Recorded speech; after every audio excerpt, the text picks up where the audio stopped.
एक बार की बात है। एक छोटे से गांव में लैला नाम की एक महिला रहती थी।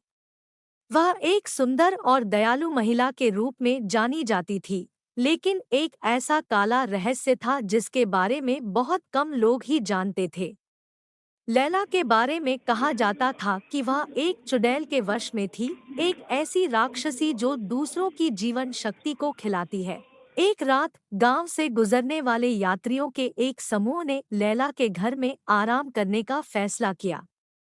उन्होंने उसके बारे में अफवाहें सुनी थी, लेकिन उन्होंने उन पर विश्वास नहीं किया। जब वे सो रहे थे, तो लैला के कमरे से आने वाली अजीब आवाज़ों से उनकी नींद खुल गई। वे करीब आ गए और लैला को ऐसी भाषा में बोलते हुए सुना जो उन्हें समझ में नहीं आया। अचानक लैला के शरीर में ऐंठन होने लगी और उसकी आंखें काली पड़ गई। यात्रियों को पता था कि उन्हें भागना है। जैसे ही वे घर से बाहर निकले, उन्हें खून से लथपथ चीख सुनाई दी। जब वे पीछे मुड़े तो उन्होंने लैला के शरीर को अप्राकृतिक तरीके से मरोड़ते देखा। उन्होंने महसूस किया कि लैला के शरीर को चुड़ैल ने पूरी तरह से अपने कब्जे में ले लिया था।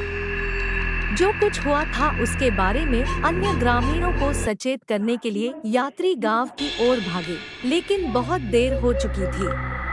चुड़ैल ने पहले ही गांव में अन्य शवों को अपने कब्जे में लेना शुरू कर दिया था और जल्द ही पूरा गांव चुड़ैल के नियंत्रण में आ गया। चुड़ैल की पकड़ को तोड़ने का एकमात्र तरीका उसके मूल शरीर को खोजना और उसे नष्ट करना था।